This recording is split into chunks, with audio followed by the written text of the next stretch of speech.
10,000 টকাকৈ যেতিয়া আমি পাম, আমি 32 কোটি টকা চৰকাৰৰ পৰা আমি একেলগে লাভ কৰিম। এই টকাটো দি আমি কি কৰিম? আমি সকলোৱে এটা এটা মোবাইল কিনি ল'ম। হ'ব? কোনে কোনে মোবাইল কিনিব? হাত ডাঙৰ। কোনে কোনে মোবাইল কিনিব? আচ্ছা, মোবাইল নিকিনো, পূজা আহি আছে, পূজাত বজাৰ কৰি ল'ম। কোনে কোনে পূজাৰ বজাৰ কৰিব? কোনেও হাত ডাঙা নাই।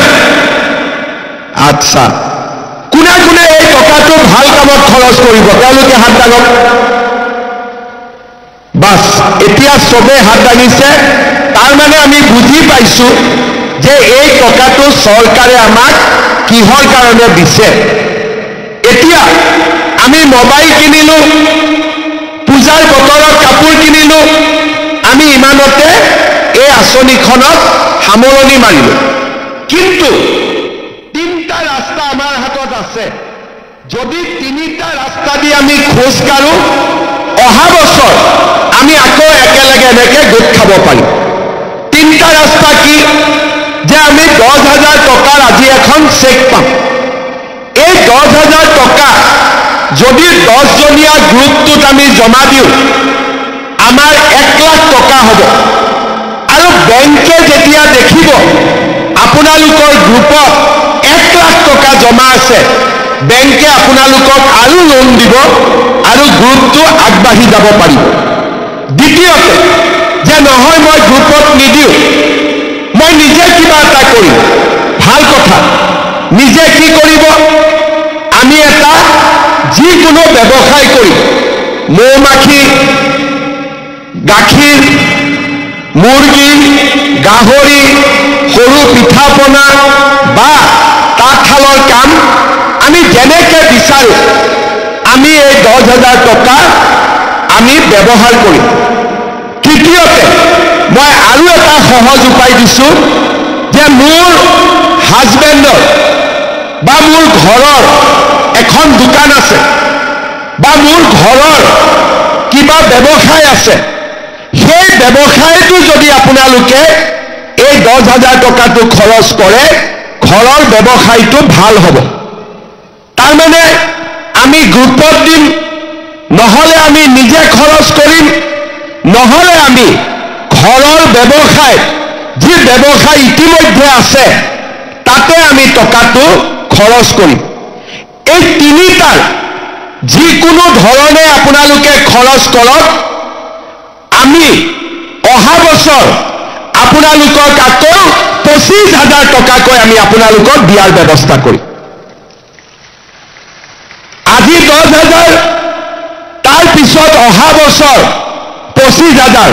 বিশ্বাস আছে নে নাই মোৰ ওপৰত? আকৌ পাব বুলি বিশ্বাস আছে নে নাই আপোনালোকৰ? আছে। যদি মোৰ ওপৰত বিশ্বাস আছে, এই 10,000 টকা মই দেখুৱাই দিয়া 3টা ৰাস্তাৰ ভিতৰত খৰচ কৰক। অহা বছৰ আমি বেংকৰ লগত লগ লাগি আপোনালোকক 25,000 টকা দিম। আৰু 25,000 টকা যেতিয়া আপোনালোকে এনেকৈ খৰচ কৰিব, তাৰ পিছৰ পৰ্যায়ত বেংকৰ সৈতে লগ লাগি আমি আপোনালোকক আৰু 50,000 টকা আপোনালোকক আমি দিয়াৰ ব্যৱস্থা কৰিম। তাৰমানে 10,000 কণী পাৰিব 25,000 আৰু 25,000 কণী পাৰিব 50,000। বুজি পালে নে নাই আপোনালোকে? এতিয়া বুজি পালে? কিন্তু অহা বছৰলৈকে যদি যাৰ যাৰ ঘৰত 3টা বাচ্চা আছে আৰু যদি 4 নম্বৰটো হৈ যায়, তেতিয়া কি হ'ব? তেতিয়া কি হ'ব? তেতিয়া পাম নে নাই টকা? পাম নে নাই? কোনে কোনে গম পায় তেওঁলোকে হাত দাগক। পাম নে নাপাম? নাপাম। এতিয়া কোনোবাই কি ক'ব যে মামা মই কি কৰিম, আল্লাই দি দিলে, হয়নে? এতিয়া মই এটা কথা কৈছো, বাচ্চা আল্লাই নিদিয়ে, বাচ্চা কোনে দিয়ে? হাজবেণ্ড আৰু ৱাইফে মিলি বাচ্চাৰ জন্ম দিয়ে, হয়নে নহয়? এনে আল্লাহ ইয়াৰ মাজত কিয় আনিব লাগে? ভগৱানক কিয় আনিব লাগে? অৰ্থাৎ আমাৰ যদি ঘৰত বাচ্চা জন্ম হয় আমি বাচ্চাক স্কুলত পঠাব লাগিব, বাচ্চাক পঢ়াব লাগিব। আমি ক'ৰ পৰা উদ্যমিতা কৰিম, ক'ৰ পৰা আমি প্ৰডাকশ্যন কৰিম? বাচ্চা গাখীৰ খুৱাই থাকিব লাগিব, আমিতো কাম কৰিব যাব নোৱাৰো, হয়নে নহয়?